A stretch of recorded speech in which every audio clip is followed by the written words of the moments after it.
Hi everyone, today's video is going to be all about some products that used to be really hyped here on YouTube. So we all know that on YouTube things get like a ton of hype and they're the most popular things ever, and then they just kind of die out and nobody talks about them ever again. Now, not all of these products exactly fit into these categories, but I feel like these are products, I've been on YouTube for almost 4 years now, and these are products that in my time I have seen just everyone and their mother talk about, and now I very, very rarely, if at all, hear them talk about still. Now, obviously, I don't watch every single person on YouTube, so if I am totally off and you're like, girl, I hear about this all the time, I apologize, but still, I'm just saying. So let's start off with a couple of face products, actually. I don't talk about those that much. So the first is the Coty Airspun Loose Face Powder. Now, as far as I know, again, this is just based on what I've seen, Tarte from Glam Life Guru really just started this off. Everyone loved it, and it is a really great powder. So, I've had this for a long time, and for a while, I used it every day. Y'all, it looks like it's brand new. It looks like I've never used it. It is the lightest, fluffiest powder I've ever used. It's kind of sort of similar to the really popular HD powders, but it's not like, it feels almost like flour. So, you know, the HD powders kind of have like that powdery feel. This feels like you're putting flour on your face. It's really nice. I don't have oily skin. I have normal to dry skin, and it works really well for me. I still enjoy this, but I never hear it talked about anymore. Similarly, this one still gets some hype, but not near like it used to, is the Nars Laguna. Now, I just have this eensy weensy baby one, and you can see I do have a little dip in it, so I have used it, but I feel like when I started on YouTube, watching YouTube like hardcore, every single person talked about this powder. They said, if you want a contour, if you want a bronzer, if you want to look pretty, you have to have Nars Laguna. I got this in a Sephora Favorites kit that I did do a review on, so I'll link it below in case you're interested. I got a lot of really cool products there. And it's a really nice powder. I still think it's great. It's kind of lost its hype for a lot of other things. I feel like right now everyone's talking about the Marc Jacobs bronzer. That's like the #1 bronzer. Chocolate Soleil is always hyped in my opinion. But this one is still great. So, you know, maybe this will kind of remind you of what you have in your collection to pull things out, because this one is still awesome. And the last, or no, what am I saying? I'm just talking like I know what I'm saying. This is the Balm Cosmetics Instain blushes. Now, I only got one of these, and I have the shade Lace. I think the Balm has the best packaging. Not the best, but super cute packaging. It's got this, like, it looks like it's like the cover of a magazine, and it's got this really beautiful woman. She's got, this like headband. I don't know if this was their intention, but she always reminds me of like a beautiful like Egyptian goddess. That's just what I see when I look at this lady. And this is a ridiculously hot pink blush. Now, I like a lot of blush. Today I went a little overboard. I used something I haven't used in a really long time, and I remember it not being very pigmented. Obviously I was wrong. But this is unique because it's like, it's super pigmented, but it will stain your skin. Now, Emily Noel, 83, I think is her number. I don't know. Emily Noel, at least in my opinion, really brought this to the forefront. Everyone loved them. And I've seen in so many declutter videos now, people being like, no, I don't like these anymore. I still think they're good. I think they're really long lasting, but I think they're a little hard to work with because they all are so pigmented. Again, I have Lace, which is the brightest shade. But I still think they're good, and you can get the Balm on Haute Look. That's how I got it. That's how I bought any Balm product. But it's pretty. Again, that's Lace, but I feel like people just don't care about these anymore. Then I want to talk about Benefit. So Benefit's had a little bit of a revival because they did just come out with the California blush that people are talking about.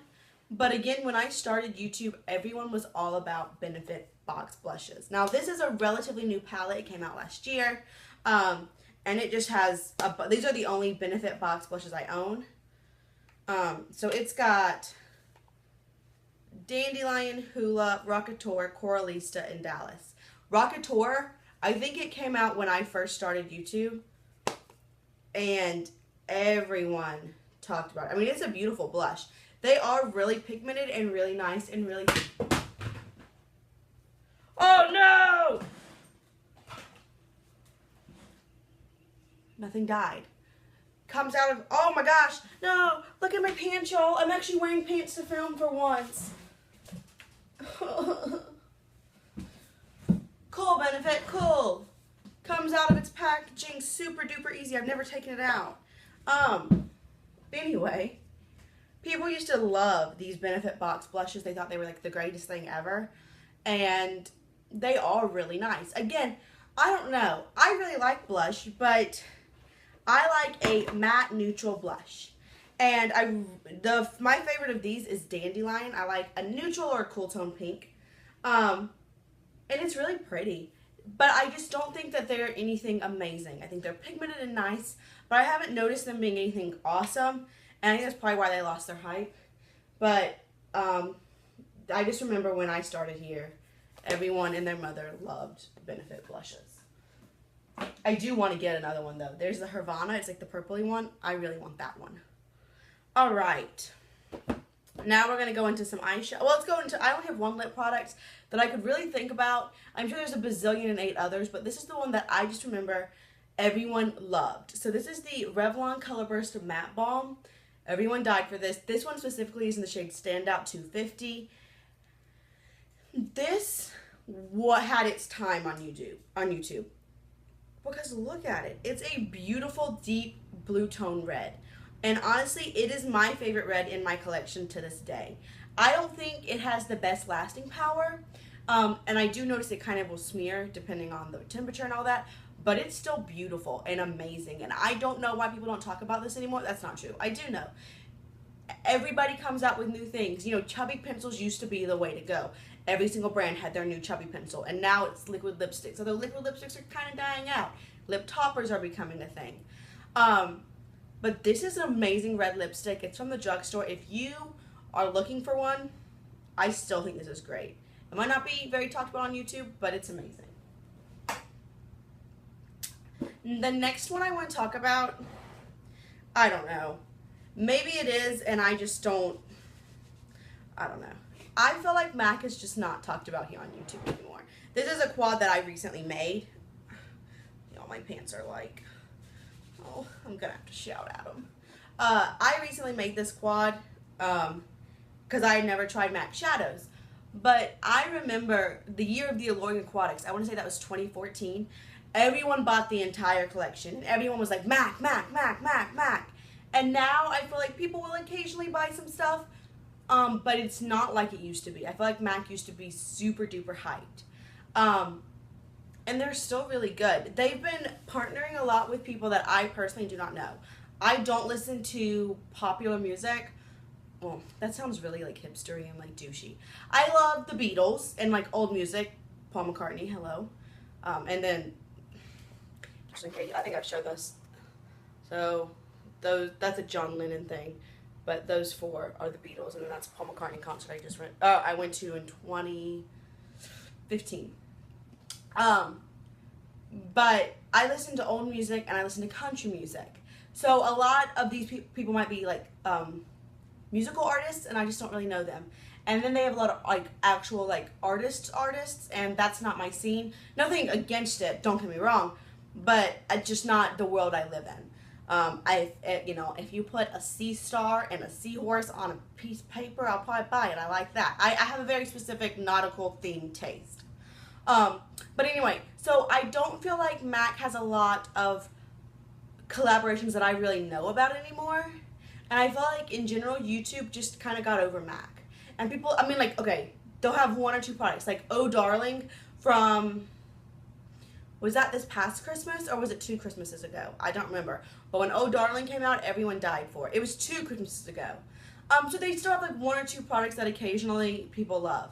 But in general, people don't love MAC anymore. And, you know, I mean, like, this is Stars and Rockets. It's beautiful. I mean, this plumage shade, I really love. It's really unique in my collection. I still think they're great. Now, and they have their normal eyeshadows, and they're like $15, but they're pro shadows, which is what all three of these are, or four, excuse me, of these are $6. So that's a super good deal. And just in case you are wondering, I have Tilt, Stars and Rockets, Cranberry, and Plumage. And I still think MAC is cool. I still like MAC. I have a couple. I don't have a ridiculous amount of MAC products, but I definitely have some MAC products that I like. And if they came out with a collaboration that spoke to me, I definitely think I would buy it. They came out, the one that I really remember that I didn't buy that I kind of wish I would have is the Cinderella collaboration that came out a few years ago when the Cinderella movie came out. You know, if they had like a Disney themed one, Harry Potter, Ocean. They had an Ocean one a few years, like probably 5 years ago that I wasn't even into makeup then, but you know, things like that I would still buy. But I just feel like people don't care about MAC anymore. Then I want to talk about these guys, which I almost didn't include them. These are the L'Oreal Infallible eyeshadows. I almost didn't include them because I do still hear them mentioned very rarely. But these used to be the thing. They are still available. They are pressed pigments. So like, this is a shade 337 Endless Sea. You can see it's a pigment, but it's not like super messy. But like, look at that. That is insanely pigmented and gorgeous. It's a beautiful shade. And this isn't the only shade, obviously. Oh my gosh. Yo, I'm dropping everything. I don't even know. Did I just? Oh, I just put that blue eyeshadow on my pants too. People are gonna think I'm a painter. But anyway, this is these are just amazing. I only have two. I would love to have all of them. I think they just don't have as much hype anymore because they're not new. And I feel like that's one of the, I love YouTube.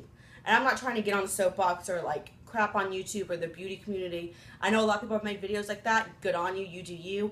That's not my intention in this video. But I do think that there's so many new releases. I mean, people talk about all the time. Every single week, there's something new and fabulous and wonderful that you have to buy. So you can't talk about old favorites. And these are still amazing. If you see these at the drugstore, I highly, highly recommend them. They are beautiful and amazing, and I don't know, I just think that you can get so much use out of these, and they last forever. And besides the fact that they're pigments, so you don't have to use very much, these have 3.5 grams a piece. Now, a normal pressed shadow has 1.5 grams, so they're over double the size. So you buy like 2 of these, that's your eyeshadow for probably from now until you're about, I don't know, 25 years from now. So they're amazing. I still love them, and I wish they still got hype. These I don't know about. These are the Makeup Forever Artist eyeshadows. Again, when they first came out, they were everything in a bag of chips. And Makeup Forever does come out. This is the holiday palette from 2014. And they do so, or it was 2015. It's the holiday palette from 2015. They do still come out with a holiday palette every year, but they're always like very similar shades. I only bought the palettes. I've never bought the singles. And then this is one of their 9-pan palettes in the second version. They have 4 versions out now. So I did a full video of these, and they are great. Let me just show you. I'm just doing a random sampling here. This is all from the holiday palette. I did, like I said, a full review of them.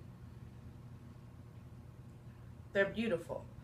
I think they are not near as soft and buttery as some other shadows. I also think they get a very weird hard pan on them. I noticed that with my purple. So this purple shade, which is ME930, it felt gummy. And I heard Kimberly Clark talk about this, and I was like, I don't have that. And I even comment, like, not in a bad way, but you know, I comment on videos. I never ever try to start things, but I'm a big commenter on videos. And I was like, oh, that's really weird that you had that situation happen to you. I have that palette, because she was talking about this palette. And I was like, I have that palette, and I don't notice it. And then I was playing with it, and I'm like, girl, I just lied to you. I do notice that. This purple had no pigmentation anymore. So I scraped off the top, and now, I mean, yeah. So they do get like a weird hard pan that's like makes them almost gummy. So I do recommend, you know, if you're trying to use it and you can't get any pigmentation, scrape off the top. But they're still beautiful. I have pretty much only shimmery shadows just because that's what come in these palettes. And they're amazing. And they don't get talked about anymore. The 9-pan palettes that come out almost always go on sale and nobody buys them. They're a really good deal for some really pretty shadows. So if you have been tempted, I still think they're great. I know that you don't hear about them anymore. So I feel like that's what happens. You know, you don't hear about things and you're like, oh, I guess they're not that good. But that's not necessarily the case. And the last thing I want to talk about are the Lorac Pro palettes. I feel like people still mention the Mega Pro. People talked about the Pro 3 for a little while when it came out. When these two came out, they had their heyday, especially the Lorac Pro palette. In every single video recommending eyeshadow, everyone was like, Lorac Pro, Lorac Pro, Lorac Pro. People had gotten over the Naked palette. I feel like now I still see a lot of things about the Naked palette. Anastasia Beverly Hills Modern Renaissance palette is everyone's go-to now. But these had their day. These were everyone's everything. I've done 2 videos about it. I did a full review on the Lorac Pro 2 palette. And I also did a this or that video trying to kind of give you an idea of which of these 2 you should buy if you are debating between getting only one. Now, I've said it many times, and I'll say it again. They're really nice palettes. They're very neutral, especially the first one. In my opinion, they're not very inspired. Or inspiring to me. That sounds really mean. But they are just... So we have light bronze, garnet, and mauve from the Lorac Pro 1. I mean, they're super pigmented. They're insanely pigmented. They are very powdery, you can tell. I would definitely say I haven't used these palettes very much. And the reason why I don't love them is because they blend together. Now, today I actually have on, let me just grab it, this white shimmery shade Snow. I have this on my inner corner today, and it's beautiful. They do have some really nice shades. This silver, okay, if you don't know, I love a silver shadow. It's a beautiful silver shadow. But if you want to get your entire look out of one of these palettes, I'm not saying you can't, because you definitely can. Half mattes, half shimmers. You can get a lot of diverse looks. But anytime I use just this palette, it ends up being a muddy, blended out mess. And so for me, these are not great. I don't know. I know that they've had their heyday. They're not talked about anymore. And I honestly don't think that's a sad thing. I think there are a lot better eyeshadow palettes out there. And that these are not really, they were never worth the hype that they had. And I'm not sad that they don't get a lot of hype anymore. You know, I'm sure if Lorac comes out with a Mega Pro 4 for Christmas, everyone will be dying for it. But these just aren't great. Now, they did come out with the Pirates of the Caribbean collection very recently. I've done a full video about that, about each one. But the eyeshadow palette specifically, I'll link that tutorial. Well, I did a tutorial and a review. I'll link those both down below. And they say they're the Pro formula, but I don't think they are. I think that because I can blend it, and it's really pretty and blended, but not muddy. Excuse me. And these always end up muddy for me. So, I don't know. Maybe this was like a weird video, but I just want to talk about products that aren't talked about anymore, that used to be really, really hyped, and they're not that hyped, if hyped at all anymore, and whether or not that's a good thing or a bad thing. So I really hope you enjoyed this video. It's kind of a different one. I just kind of thought about it while I was putting on my makeup today. Let me know if you have any questions, requests, suggestions, comments. As always, link them down below.